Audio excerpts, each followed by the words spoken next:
Assalamu alaikum class 10. Today we are going to discuss functioning of kidney as we've already discussed its structure. Students, if you find any query, any problem, please ask in comment box. Please ask freely. Feel free to ask. Today we are going to discuss functioning of kidney. अच्छा बच्चों, 3 function है kidney के. Sorry main function kidney का है urine formation. Main function of kidney is urine formation which takes place in 3 steps. 3 steps हैं: pressure filtration, selective reabsorption, tubular secretion. जो first step है pressure filtration, वो क्या होता है उसमें?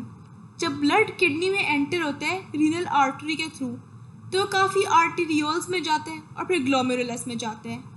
ब्लड का प्रेशर बड़ा ज़्यादा होता है और वाटर, सॉल्ट्स, ग्लूकोज और जो ब्लड के कंपोनेंट्स होते हैं ये ग्लोमेरुलर कैपिलरी से फोर्स्ड आउट हो जाते हैं. अब मटेरियल क्या हुआ? बोमेन्स कैप्सूल में पास हुआ और अब इसे कहेंगे ग्लोमेरुलर फिल्ट्रेट.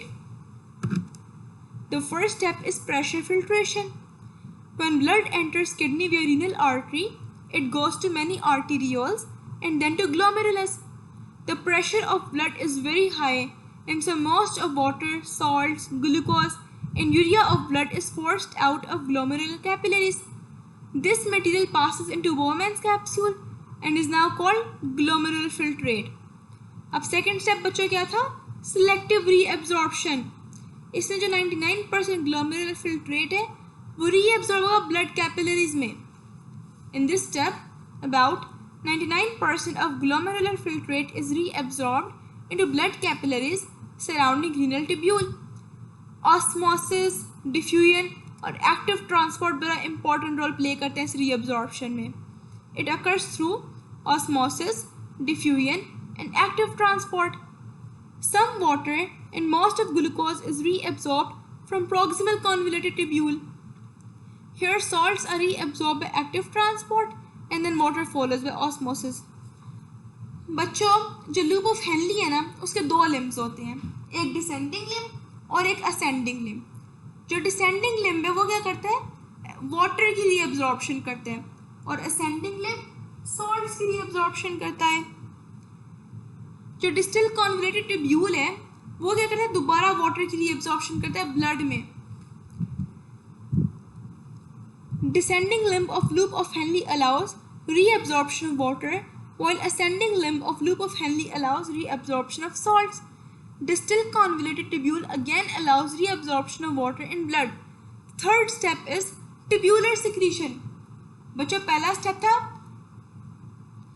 प्रेशर फिल्ट्रेशन, दूसरा था सेलेक्टिव रीअब्जॉर्प्शन, तीसरा है ट्यूब्यूलर सिक्रीशन. अब इसमें क्या हो रहा है? Different ions, creatinine, urea etc. are secreted from blood into filtrate in renal tubule. Blood से renal tubule में जा रहे हैं. This is done to maintain a blood at normal pH. बच्चों क्या था? पहला स्टेप प्रेशर फिल्ट्रेशन, ग्लोमेरुलस से बोमेन्स कैप्सूल में आ रहा है सारा ब्लड के जो है यूरिया, वाटर, सॉल्ट्स.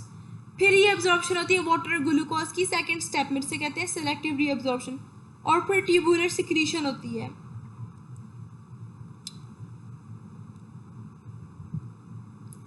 अच्छा बच्चों, नेक्स्ट टॉपिक है osmoregulatory function of kidney. Osmoregulation क्या है? हमने ऊपर पढ़ा था. Osmoregulation is defined as regulation of the concentration of water and salts in blood and other body fluids. Osmoregulation क्या है? एक प्रोसेस है जो रेगुलेट करे वाटर और सॉल्ट्स की कंसंट्रेशन ब्लड में. Kidneys play an important role in osmoregulation by regulating water contents of blood. Kidneys एक बड़ा इंपॉर्टेंट रोल प्ले करती हैं ऑस्मोरेगुलेशन में. It is an important process as excessive loss of water concentrates the body fluid पर excessive intake dilutes them. Excessive loss क्या करता है? Concentrate करता है और एक्सेसिव इनटेक डाइल्यूट करता है. When there is excess water in body fluids, जब बॉडी में एक्सेस वाटर है तो किडनी डाइल्यूट यूरिन बनाती है, hypotonic urine. For this purpose kidney filter more water from glomerular capillaries into Bowman's capsule. Similarly, less water is reabsorbed and abundant urine is produced, dilute urine. It brings down the volume of body fluids to normal. क्या होता है बच्चों कि जब body fluids में excess water हो तो kidney dilute urine बनाएगी, हाइपोटोनिक यूरिन. किडनी क्या करेगी कि ज़्यादा पानी जो है ग्लोमेरुलर फिल्ट्रेट से, कैपिलरी से बोमेंस कैप्सूल में भेजेगी, जिसकी वजह से लेस वाटर रीएब्जॉर्ब होगा और डाइल्यूट यूरिन वो प्रोड्यूस होगा. When there is shortage of water in body fluids, जब बॉडी फ्लूइड्स में वाटर की शॉर्टेज है तो किडनी फिल्टर करेगी लेस वाटर कैपिलरी से बोमेंस कैप्सूल में, and rate of reabsorption of water is increase. और जो रीअब्जॉर्प्शन ऑफ वाटर का जो रेट है वो इंक्रीज होगा. Less filtration and more reabsorption produce small amount of concentrated urine. बच्चों डाइल्यूट यूरिन हमेशा अबंडेंट प्रोड्यूस होगा और कंसनट्रेटेड हमेशा स्मॉल अमाउंट में. It increases the volume of body fluids to normal. This whole process is under hormonal control.